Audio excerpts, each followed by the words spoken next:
Un témoignage à présent. Jérémy, 37 ans, français parti combattre en Ukraine et de retour à Marseille. Bonjour Jérémy.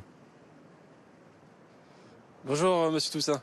Le 7 mars dernier, vous êtes extrêmement sensibilisé à cette question et à cette guerre. Vous décidez d'intégrer la Légion internationale de défense territoriale de l'Ukraine. Vous partez sur place avec un ami et vous avez l'intention tout simplement de combattre l'armée russe. Ça s'est passé comme ça en quelques jours? C'est passé en quelques jours, oui. Le périple a été long. On est parti lundi, on est arrivé en Ukraine un vendredi. Entre-temps, on a pu faire un peu d'humanitaire, on a pu observer ce qui se passe à la frontière, mais le temps entre le passage à la frontière et l'arrivée au centre d'enrôlement à Yaroviv a pris 48 heures, oui. Alors vous arrivez sur place et très vite en fait vous êtes incorporé. Vous imaginiez d'ailleurs que vous alliez peut-être vous retrouver à faire de l'humanitaire ou à gérer des choses en termes de logistique, mais en fait on vous dit non, on a besoin de vous sur le front.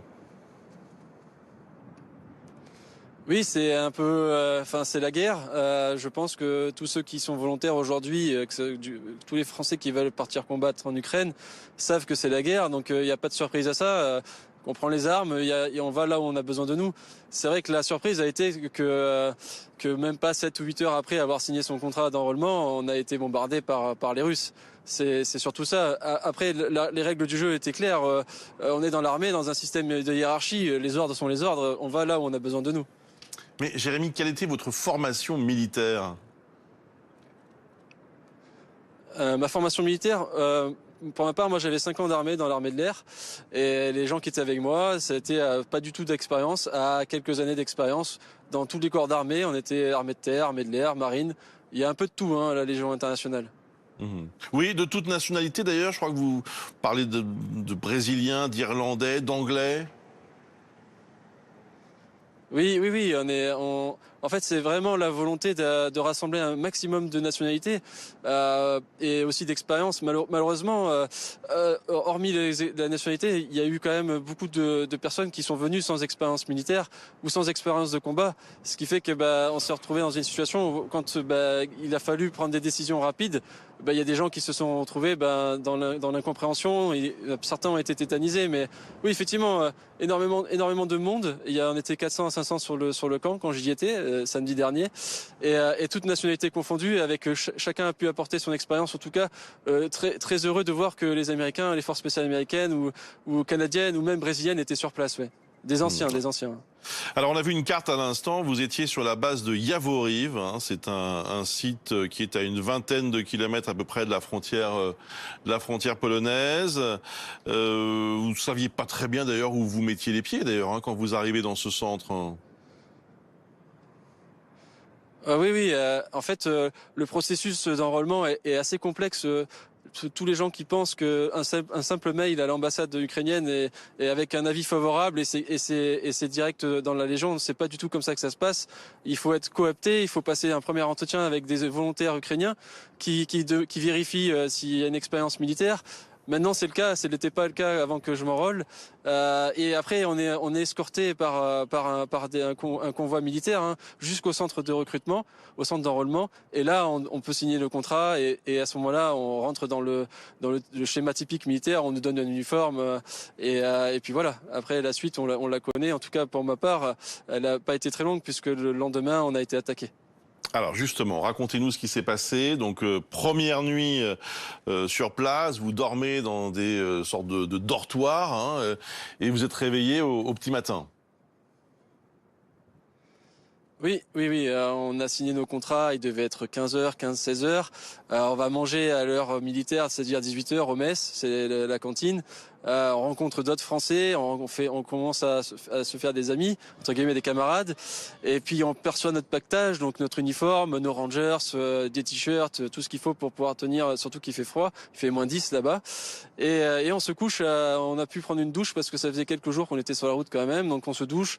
On est 8 par chambre, lit superposé. On sent quand même le côté vétuste des années soviétiques. Il manque des échelles sur les lits superposés. Enfin, c'est quand même assez vétuste. Et on se couche à 22h. heures, sans savoir que le réveil serait avec beaucoup de fracas.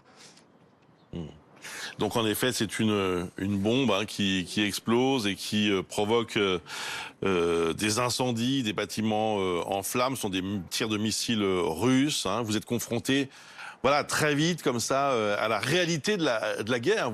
Quel a été votre sentiment à cet instant? Ah oui.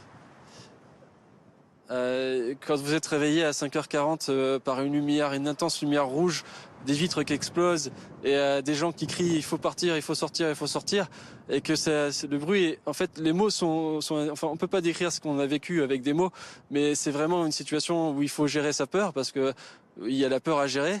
Il y a aussi cette incompréhension. Où est-ce qu'on va? Où est-ce qu'on doit aller? Est-ce qu'on doit aller se réfugier dans un bunker, dans la forêt? Est-ce qu'on doit rester sous un lit? Tout ça, on n'avait pas eu le temps d'avoir les informations. On savait juste qu'il y avait des exercices précédemment et que la seule chose on savait, c'était les gars, courez le plus loin possible, allez vous mettre à l'abri dans la forêt. Donc là, Jérémy, vous comprenez que bon, tout est un peu vétuste, qu'il n'y a pas vraiment d'organisation. Que les armes sont pas non plus livrées pour vous. Enfin, et vous vous dites, il faut rentrer, quoi. Déjà. Ouais, ah oui, mais en fait, on prend pas ces décisions-là à ce moment-là. À ce moment-là, on met le cerveau sur off et on se concentre juste sur sa survie, sa propre survie. Pour vous dire, on a couru dans une place d'armes qui est un grand carré de 200 mètres sur 200 mètres. Cette place d'armes, on n'a pas visualisé, mais il y a eu un impact de missile à cet endroit-là qui a projeté des plaques de goudron. Et en fait, on a couru à travers ça. Et en fait, on a vraiment le cerveau qui se met en off et on pense qu'à survivre. Après, la décision de partir, elle s'est faite dans un second temps. En fait, on a été plusieurs heures à plat ventre pour s'abriter des explosions. Donc pendant 2-3 heures dans la forêt. Là, c'était le froid, notre plus grand ennemi. Et c'est après coup, quand la hiérarchie est arrivée, il nous a dit voilà ce qui se passe. On attend des troupes aéroportées russes. Normalement, au niveau des bombardements aériens, c'est terminé. Mais bon, il y a eu plein de couacs comme des pompiers qui sont arrivés. Et en fait, le bruit des camions, on a pensé à des tanks russes. Donc on est reparti dans la forêt. Et après, derrière, on nous a dit faites attention, il y a des parachutistes qui pourraient arriver. Et on s'est regardé avec mon ami et on s'est dit là, c'est pas possible. On est à plat ventre. Moi, j'étais en collant, mon ami avait perdu une chaussure et on était sans armes, sans casque, sans gilet pare-balles, sans plaque. Et on s'est dit, si jamais ils sont là, on est mort. Donc c'est à ce moment-là on a, je pense, pris la décision de se dire, ok, là c'est pas possible, mourir inutilement, on n'est pas là pour ça. Donc on nous a donné l'opportunité de partir, on l'a saisi. Donc, vous avez quitté l'Ukraine. Je précise que vous avez été d'abord, vous avez vécu une étape à Cracovie en Pologne, qui a eu un soutien psychologique. Mais et c'est ma dernière question. Est-ce que vous regrettez d'y être allé? Non, pas du tout. On est dans un sentiment, je parle par on parce que j'ai échangé avec mes camarades avant de répondre à votre interview. Le sentiment qui prédomine, c'est ce sentiment un peu de honte d'avoir laissé des camarades sur le terrain ce dimanche matin. Malheureusement, parmi eux, certains sont décédés.